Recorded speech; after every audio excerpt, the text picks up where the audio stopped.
It is not the sound of his voice that speaks most loudly. It is the silence that arrives and stays. Not as an accident, but as a signal. You may ask, why hasn't he messaged? But a wiser question is, what does his silence awaken in me? Because communication is never just about words. It's about presence. And when someone's presence begins to vanish, you must learn to listen to the absence. In this space, something sacred happens, not in the external world, but within you. A quiet shift from reaction to realization, from waiting to watching, from grasping to grounding. Believe it or not, when he doesn't call or message you, it means something. But not always what your heart, in its moment of fear or longing, is tempted to assume. There is a quiet truth here, and to find it, we must shift from the surface of reaction to the depth of perception. When someone goes silent, especially someone with whom you've shared words, warmth, or intimate emotions, it triggers an ancient part of your being. The human nervous system is biologically wired to fear disconnection. Evolutionarily speaking, silence from a member of our tribe could signal rejection, danger, or abandonment. And so today, when he doesn't call or respond, your body still remembers that primal fear. But in a modern world where silence can come from distraction rather than danger, from personal overwhelm rather than betrayal, it becomes essential to reinterpret what this silence really means. Silence reflects energy, not always intention. The lack of a message may not be a deliberate insult, nor a conscious attempt to hurt. More often, it reflects where a person is within themselves. Not everyone has the capacity to hold space for connection. Not everyone knows how to meet silence with clarity or respond to vulnerability with presence. You may be expecting a reply from someone whose emotional fuel tank is empty. Someone who is not withholding communication, but simply incapable of showing up with the energy that real connection demands. This truth can be painful, especially when you know what you've invested. Perhaps you've poured kindness into your messages, spoken from the heart, or offered consistency. But here is a subtle yet powerful principle from Eastern philosophy. When you plant seeds, you do not immediately demand a harvest. You offer without attachment to result. This doesn't mean becoming passive. It means becoming perceptive, because silence is not neutral. It carries energy. And that energy, when you learn to feel it without ego or desperation, will teach you whether this person's silence is temporary or a sign of deeper emotional avoidance. Let us consider a story. A woman once shared that she had been seeing a man for several months. In the beginning, the messages came regularly. Sweet good mornings, questions about her day, plans for weekends. Slowly, those messages became more infrequent. At first, she rationalized it, work pressure, distractions, maybe even his need for space. But soon, a week passed without a word. She reached out gently, and still nothing. Her mind raced. Did I say something wrong? Is he losing interest? Should I confront him or wait? Eventually, he messaged, casually, as if no gap had occurred, but her body had already registered the inconsistency. When she came to me, she asked, "Does this mean he doesn't care?" I asked her instead, "How does his silence feel in your body?" She paused. "Heavy," she said, "like I'm not safe to trust his presence." That moment was her truth. Not his words, not the excuse he eventually gave about being busy, but the energy his silence carried, and the energy it awakened in her. Silence reflects more than a lack of sound. It reveals the emotional atmosphere of the other person. In this atmosphere, some people offer warmth, others bring confusion. Some are like still water, clear and calm. Others are like fog, hazy and uncertain. When he doesn't call or message, ask yourself not what he's thinking, but what you are feeling. This doesn't mean obsessing over fear, but becoming aware. Is your energy rising in peace or sinking in self-doubt? That feeling is data. That is the wisdom your nervous system is offering you, if only you will pause and listen. Which brings us to a second truth. Your nervous system can sense disconnection before your mind accepts it.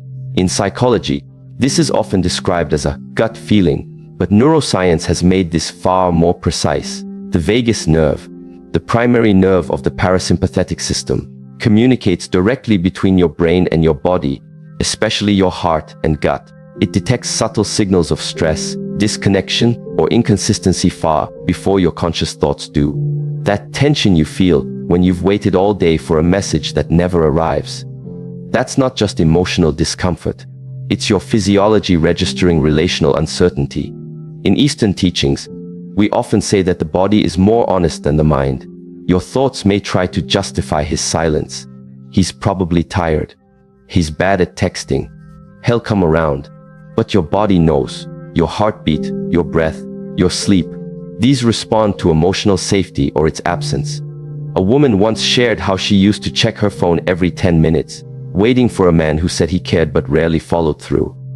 I felt anxious all day, she confessed.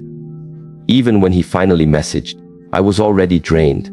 What she didn't realize then was that her body had been screaming for emotional clarity long before her mind admitted that this relationship was not feeding her, but starving her.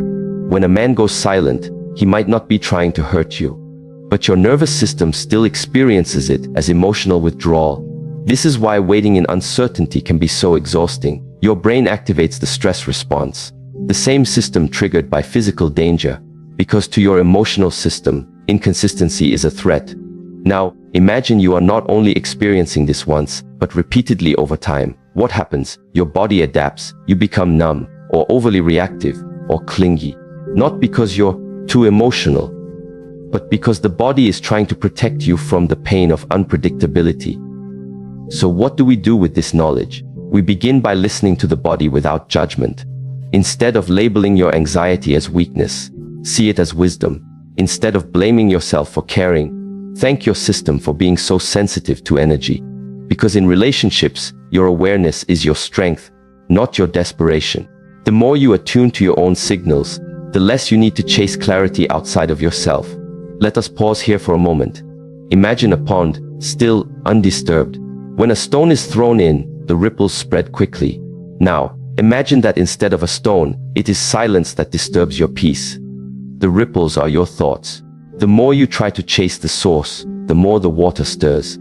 But when you allow the silence to be what it is, the ripples fade, and the clarity returns. That pond is your inner world, and the stillness you cultivate is not for the other person's sake. It is for your own restoration. Here's the profound paradox.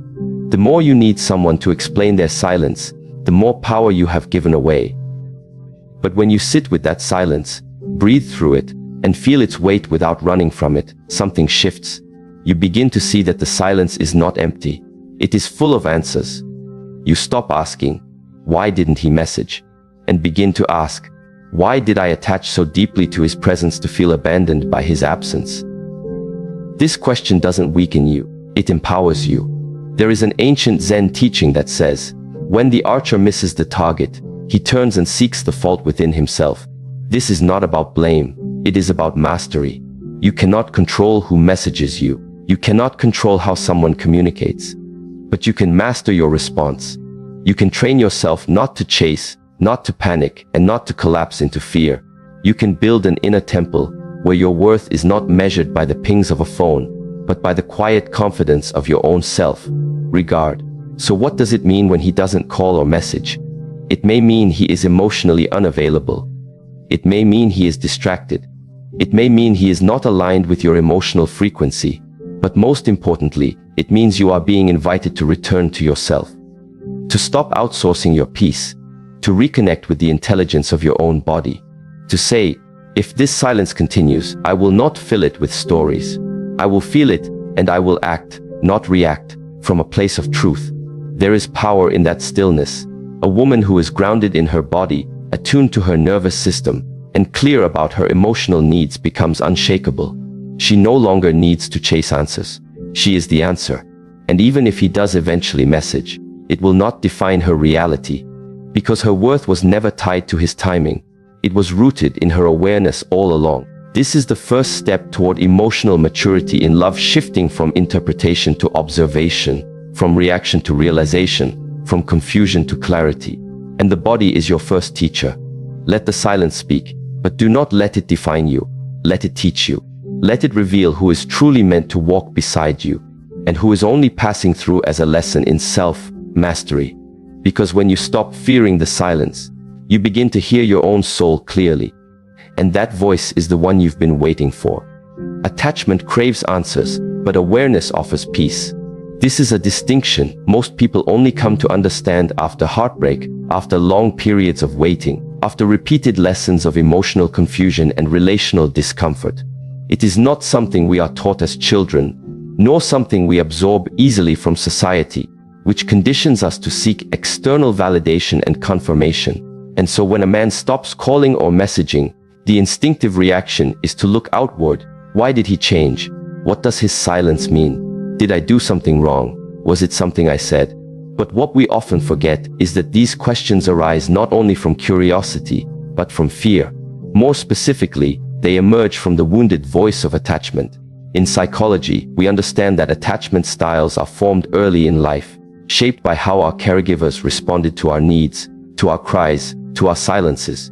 A child who was seen, held, and soothed learns that connection is safe and dependable.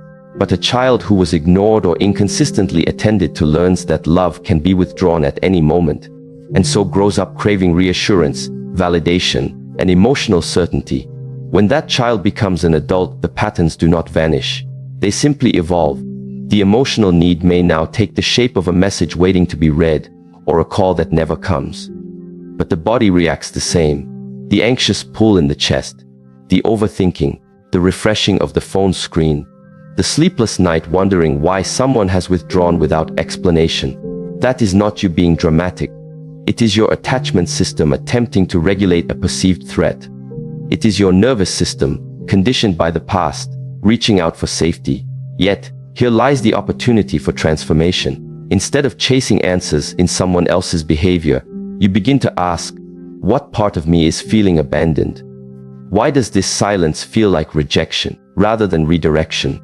This shift, from external questioning to internal awareness, is not a retreat.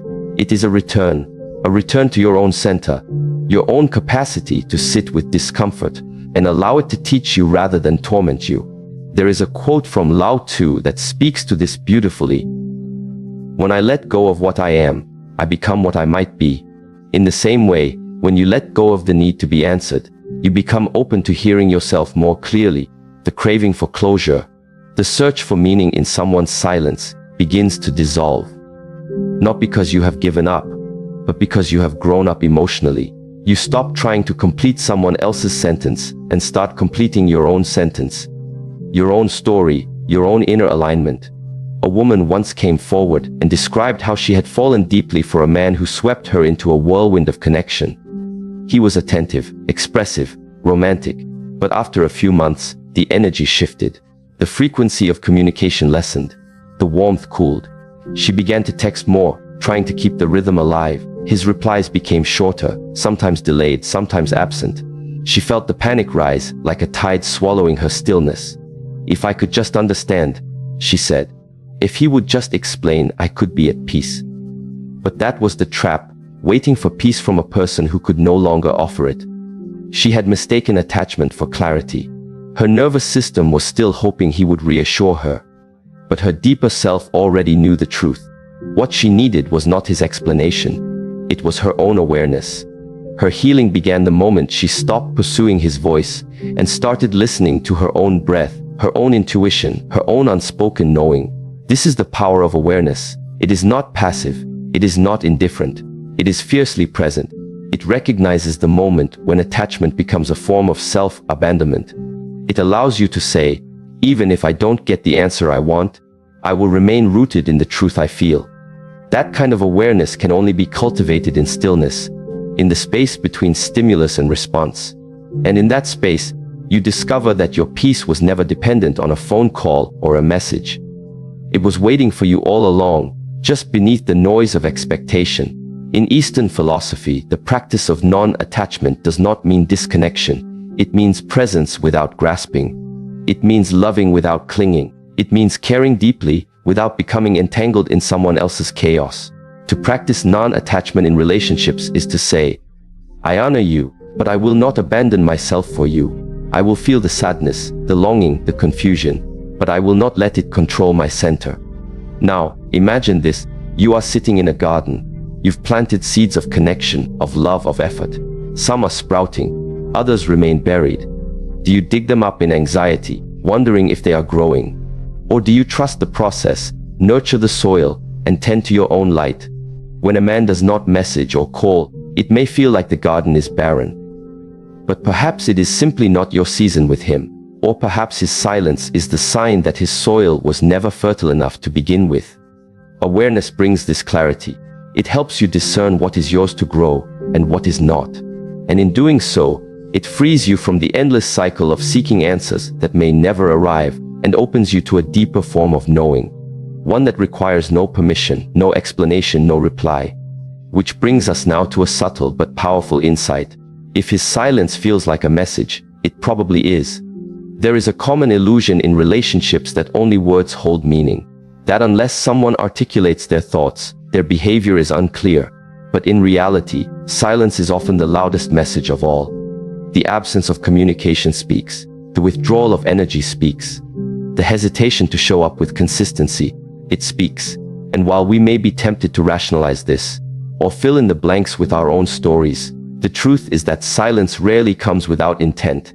Even if that intent is unconscious, we must train ourselves to recognize silence not just as a pause in conversation, but as a mirror. What does his absence reflect about his emotional availability?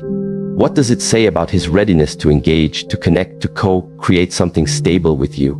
In many cases, the silence is not an answer that needs decoding. It is the answer. But we often resist this realization because it is painful. It asks us to confront what we hoped wasn't true. A young woman once told me about a man she dated for nearly a year. They had an intense connection, full of shared dreams and vulnerable exchanges. But periodically, he would vanish, sometimes for days, other times for weeks. When he returned, he always had reasons: work stress, family obligations, emotional overwhelm. She accepted these explanations, even empathized. But every disappearance left her more anxious, more depleted, more unsure of herself. She clung to his return as evidence of his care, ignoring the pattern that had already told the truth. Eventually, during one long silence, she realized something profound. "He doesn't need to say it," she said. "His absence already told me everything." That was the day she stopped waiting. That was the day she reclaimed her energy.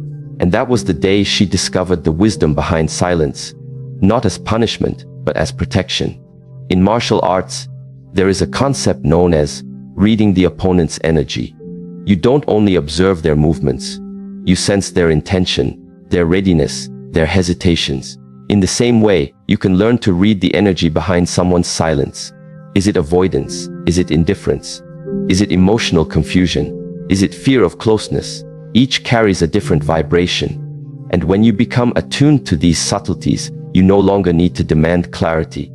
You simply observe and choose accordingly. This is not about judgment, it is about discernment. A man may not message because he is overwhelmed, or unsure, or emotionally distant. That is not necessarily a reflection of his malice, but it is a reflection of his capacity. And your awareness must include this truth. Consistency is not optional in a healthy connection. It is foundational. You cannot build emotional intimacy on a regular effort. You cannot feel safe with someone whose presence fluctuates like the wind. So when the silence comes, do not rush to fill it with explanations. Do not race to soothe it with self-doubt or fantasy. Let it echo. Let it vibrate. Let it say what it needs to say. And then ask yourself, is this silence opening space for me to grow? Or is it closing a door I've been afraid to acknowledge? Many women stay in emotional limbo for far too long, not because they don't know the answer, but because they hope the silence will eventually say something different. But it rarely does. The energy behind the silence is usually consistent, even if the words are not. And the sooner you learn to read that energy, the sooner you reclaim your time, your dignity, and your sense of peace. In the end, becoming aware of silence is not a sign of weakness. It is a sign of wisdom. To say, this silence feels like distance, and I deserve presence. To say, his absence may not be cruel, but it is incompatible with what I seek. To say, I will not punish myself by holding space for someone who cannot even hold a conversation. These are the statements of emotional maturity. These are the choices of self-respecting awareness. And in making them, you stop looking for answers from people who disappear and start offering answers to yourself through the steady rhythm of your own breath, your own heart, your own unwavering commitment to inner truth. When a man stops calling or messaging, there is often a deep sense of discomfort that arises in a woman, not just because of the silence itself, but because of what the silence seems to suggest about her worth. In these moments, it is easy to slip into narratives that say, "I wasn't enough," or "If I had done something differently, he would still be here."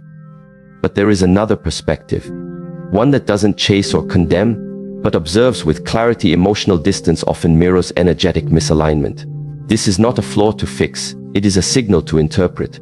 In Eastern philosophy, it is understood that every human being carries a unique vibration.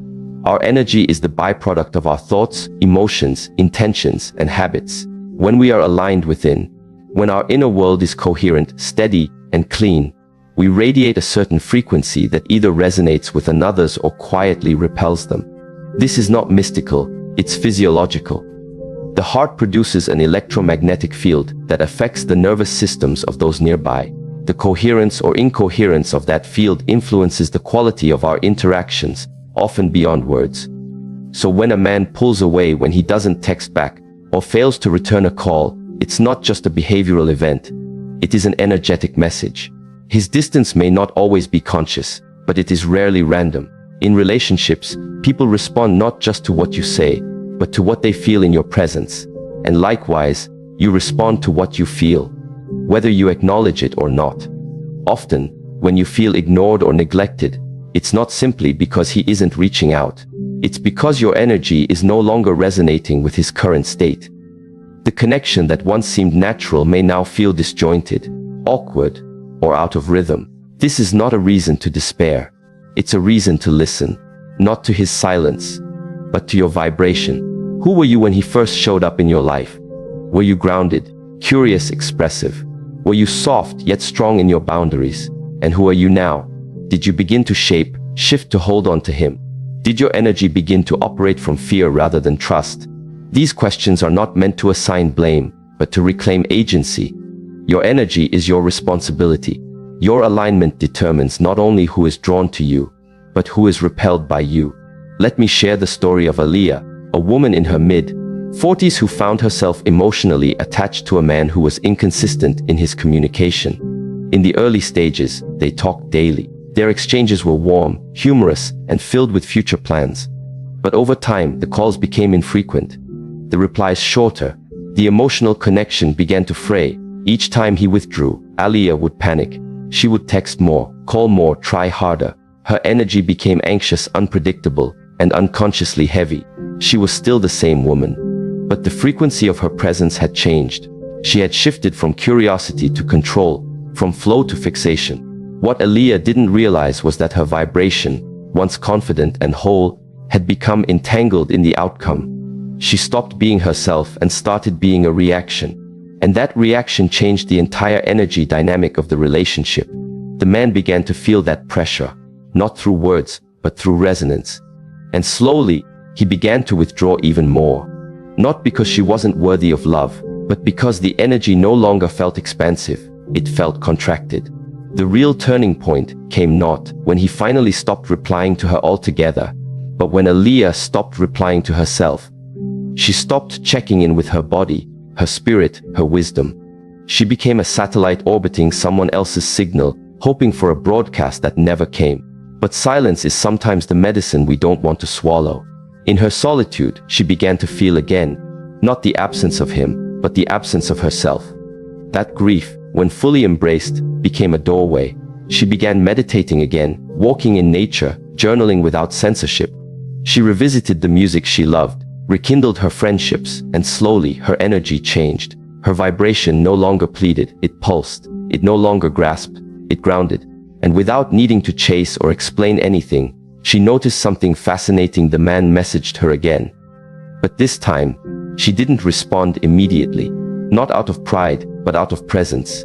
She needed to feel her center before reacting. This is the secret many never realize. When you shift your energy, the world responds. Not always in the way you expect, but always in a way that mirrors your current state. A man may retreat when your vibration becomes chaotic. Not because he doesn't care, but because he cannot anchor himself in energy that seeks to possess rather than share. Alternatively, A man may draw closer when your vibration becomes open yet sovereign, warm yet self-contained. It is not about perfection, but alignment. The most magnetic energy is not loud or performative. It is calm and clear. One of the reasons energy plays such a powerful role in relationships is because humans are wired to detect emotional congruence. Through mirror neurons, the brain picks up on subtle cues of safety or danger, authenticity or performance. You cannot fake alignment. You cannot pretend to be calm while your inner world is in chaos. People feel the dissonance, even if they don't know how to articulate it. And in men, especially, this plays a strong role. If a man senses emotional overinvestment before mutual commitment, he may subconsciously associate that with a loss of freedom or emotional overwhelm. Not because love is wrong, but because the energy is no longer balanced. A woman named Lian once told me that the moment she stopped trying to force clarity from a man who had become distant, she experienced a new kind of clarity in herself. She said, "I always thought he was the unpredictable one. But now I see, I was the one sending out confusing energy. I said I trusted the process, but I was constantly trying to control the outcome. I said I was open to whatever happened, but I was obsessively checking my phone." He didn't need to say anything. He just responded to what I was unconsciously broadcasting. That insight changed everything. She didn't need to become less emotional or more stoic. She just needed to come back into alignment. When she did, her energy became clean.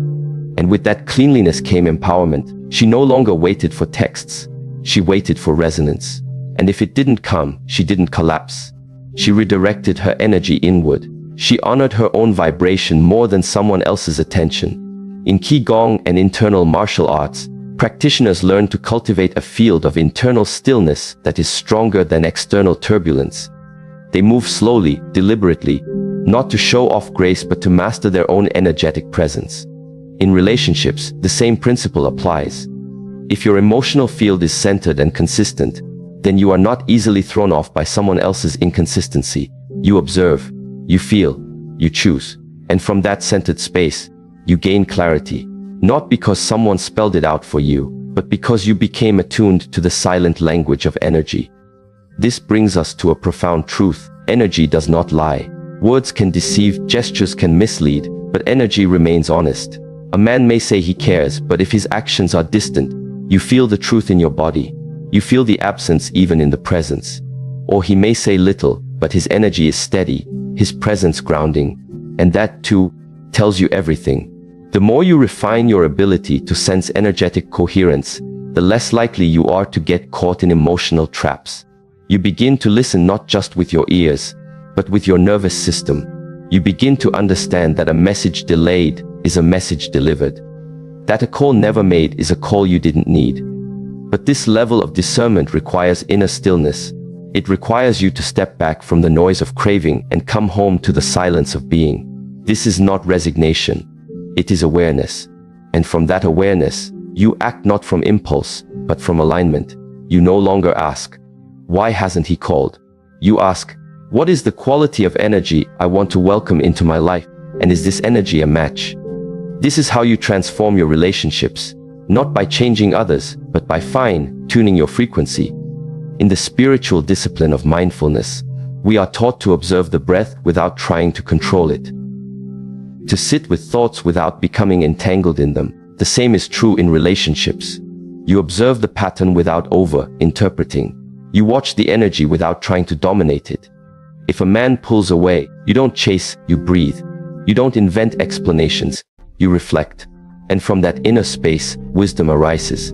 It is the wisdom that says, some people leave not because you are unworthy, but because your growth no longer matches their stagnation.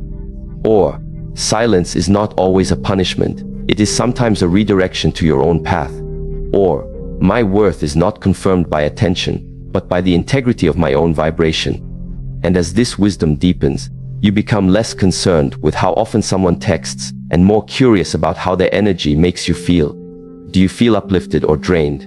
Expanded or anxious? At home or off balance?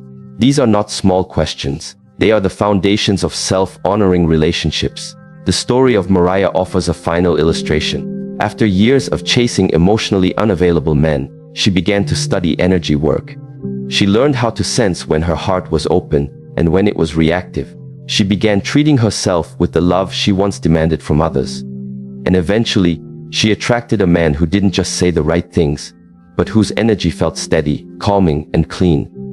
"I used to chase chemistry," she said. "Now I choose coherence. I choose peace." What we call silence from another is often a sacred invitation to return to our own signal, to tune it, to elevate it, to protect it. When a man doesn't message you, you can become smaller, or you can become still. Still enough to feel what your energy has been saying all along. Still enough to choose yourself without apology. Still enough to honor the frequency of love without needing it to come from anyone else but you. Sometimes, the most painful silence in a relationship is not when a man ignores you, but when you begin to ignore yourself in pursuit of him.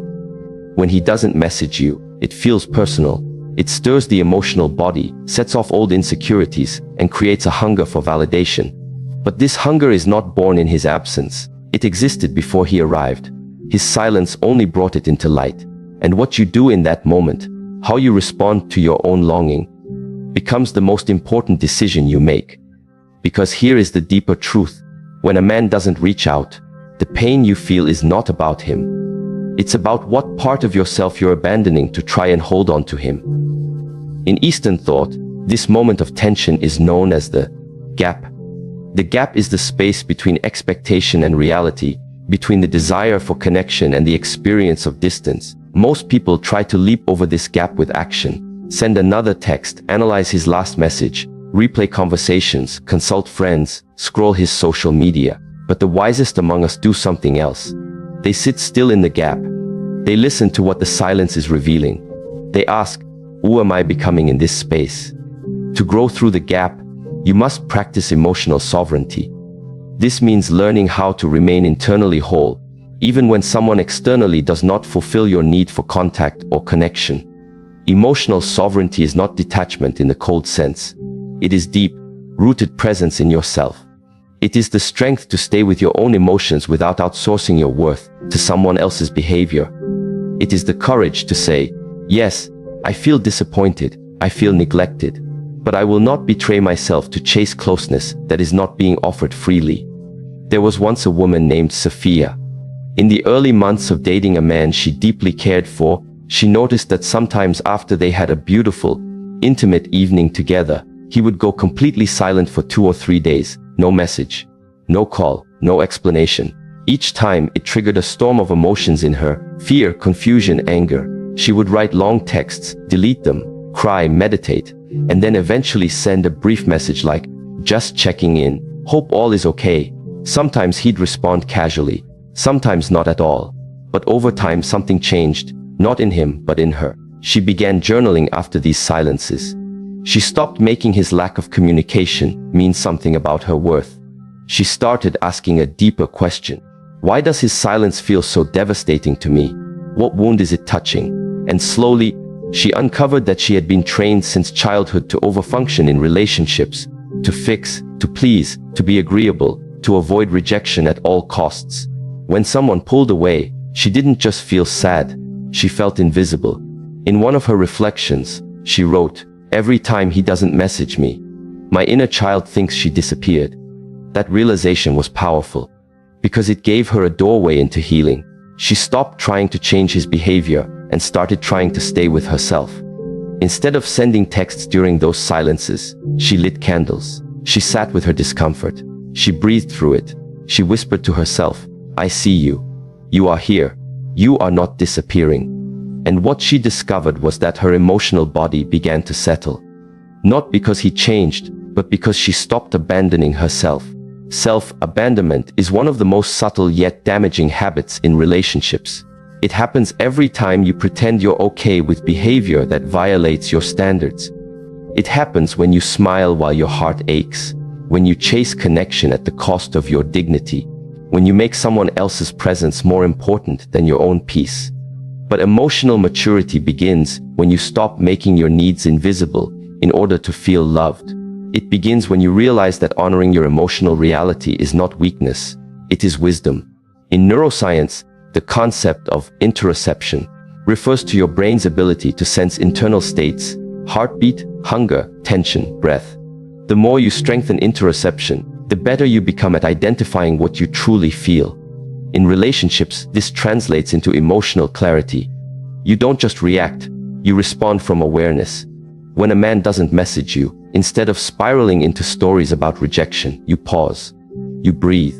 You ask, what sensation is in my body right now? What emotion is here? And what does it need from me, not from him? This is the practice of emotional self-care at its highest level, and it creates a foundation for authentic connection. Because a woman who knows how to hold her emotions without outsourcing them becomes deeply attractive, not in the surface sense, but energetically. She becomes magnetic, grounded, unshakable. She doesn't chase love, she embodies it. She doesn't beg for validation. She validates her own emotional truth. A man may or may not return to that kind of woman. But if he does, it is not because she manipulated or persuaded him. It is because her energy became clear. And if he doesn't, she doesn't fall apart. Because she didn't wait for a man to complete her. She waited for herself to return. Let's talk about energy and clarity for a moment. In martial arts, the master knows that the opponent's move is not the real threat. It is your reaction that determines the outcome. If you overextend, lose your center, panic, you become easy to unbalance. But if you remain steady, grounded, aware, then even a powerful strike can be absorbed and redirected. The same is true in emotional relationships. A man's withdrawal is not inherently harmful. What causes suffering is your internal collapse in response. And so, the invitation is this: the next time someone doesn't message you, treat it not as rejection, but as revelation. Let it reveal your emotional habits. Let it show you where you grasp, where you fear, where you disarm yourself. And then choose differently. Choose to come back home. There is a profound quote by the mystic Rumi. Don't get lost in your pain. Know that one day your pain will become your cure. The pain of being ignored, of not hearing from someone you care about, can become your greatest medicine if you are willing to listen to it without trying to numb it. The moment you stop making that man's silence more powerful than your own presence, you begin the journey of true self-mastery. There was once a young woman named Hannah who came to a temple in the mountains to seek peace. She told the teacher, "I gave everything to a man who no longer speaks to me. I feel empty." The teacher, without saying a word, poured her a cup of tea, but he didn't stop pouring. The tea spilled over the edge, dripped onto the table, then the floor. Hannah cried out, "Stop! It's overflowing." The teacher said calmly, "Yes, just like your heart. You kept pouring without checking if the cup was full or if it was even still there. You gave and gave to a space that was no longer able or willing to receive. Now your task is not to chase the broken cup. Your task is to learn how to pour back into yourself." This story illustrates a deep truth. When a man doesn't message you, it may not be about you. It may be about his own emotional limitations, his avoidance of intimacy, or his inability to meet you where you are. But that is his journey, not yours. Yours is to remain centered in your integrity, to practice not collapsing into someone else's absence, but expanding in your own presence. We live in a culture that teaches women to overextend themselves for love, to prove their worth through constant availability, emotional labor, and patience. But true love begins where self-betrayal ends. If a man pulls away, and your first instinct is to question your worth, pause. That is the moment to practice something radical: self-inquiry over self-doubt. Ask yourself, what part of me believes I am only worthy if I am pursued? What fear am I trying to escape by holding on to someone who is not holding on to me? These questions do not guarantee answers right away, but they open a deeper awareness, one that leads to healing. Healing does not always look like becoming invulnerable. Sometimes it looks like learning to sit with your longing without letting it define you. Sometimes it means grieving the idea of a relationship more than the reality of it. Sometimes it means realizing that his silence is not a mystery to solve, but a space for you to listen to your own inner voice, the one that's been waiting for your attention for far too long. And when you turn inward, when you truly start listening, not to your fears, but to your wisdom, you begin to experience a shift. You don't feel desperate to be chosen, because you have already chosen yourself. You don't chase love, because you recognize that love is not something you find, it is something you become. This does not make you cold. It makes you clear. It allows you to love from fullness, not emptiness. It means that when love comes, and it will, you can meet it without clinging, without fear, without the need to lose yourself to keep someone else. A woman who has stopped abandoning herself is a woman who transforms silence into strength, longing into wisdom, and rejection into redirection. And that woman, grounded, present, radiant in her truth, becomes the kind of presence a man either rises to meet or respectfully walks away from. Either way, she remains whole, because she has learned the most essential practice of all. No matter who comes or goes, she stays. She stays with herself. She stays present. She stays aligned. And that, above all else, is what makes her truly powerful. So what does it really mean when he doesn't call or message you? It may mean that he is uncertain, that he is emotionally unavailable, that he is distracted or not ready or unwilling to meet you where you stand. But more importantly, it means this is a moment not to chase him, but to choose yourself. It means you are being given an opportunity, an invitation not to react impulsively from fear or lack, but to respond with presence and clarity, to turn inward instead of outward, to master the discomfort instead of escaping it. When someone's silence enters your life, it does not have to become your suffering. It can become your signal, a signal to pause, to breathe, to remember your peace is not dependent on someone else's consistency. Your value does not decrease when someone fails to recognize it. And your wholeness is never in question simply because another person could not hold space for it. The way someone else handles connection reflects their journey. But the way you handle distance, that reflects your inner mastery. This is not about indifference. It is not about shutting down your heart or pretending you don't care. It is about keeping your heart open while your boundaries remain intact. It is about loving fully without losing yourself. And it is about understanding that not every silence is a punishment. Some silences are a redirection. Some silences are sacred space, asking you to return home to your truth. In Eastern philosophy, there is a principle known as Wu Wei, effortless action. It teaches us that there is power in allowing things to unfold naturally, not forcing, not begging, not chasing, simply aligning with the rhythm of life and listening closely to what is being shown, even in stillness. When he doesn't message you, listen, not to your fear, but to your wisdom. What do you need in that moment? Not from him, but from yourself. Stability, reassurance, patience, courage. Give it to yourself. Every time you meet your own need with grace, you become less dependent on unpredictable circumstances and more rooted in unshakable self-trust. And in that energy, something remarkable happens. You stop needing to convince anyone of your worth. You begin to embody it. And the people who are aligned with your energy, they feel it. They meet you there. They communicate. They show up. They stay present. Not because you demanded it, but because you no longer settle for less. So if his silence has become a mirror, use it well. Not to judge yourself, but to remember yourself.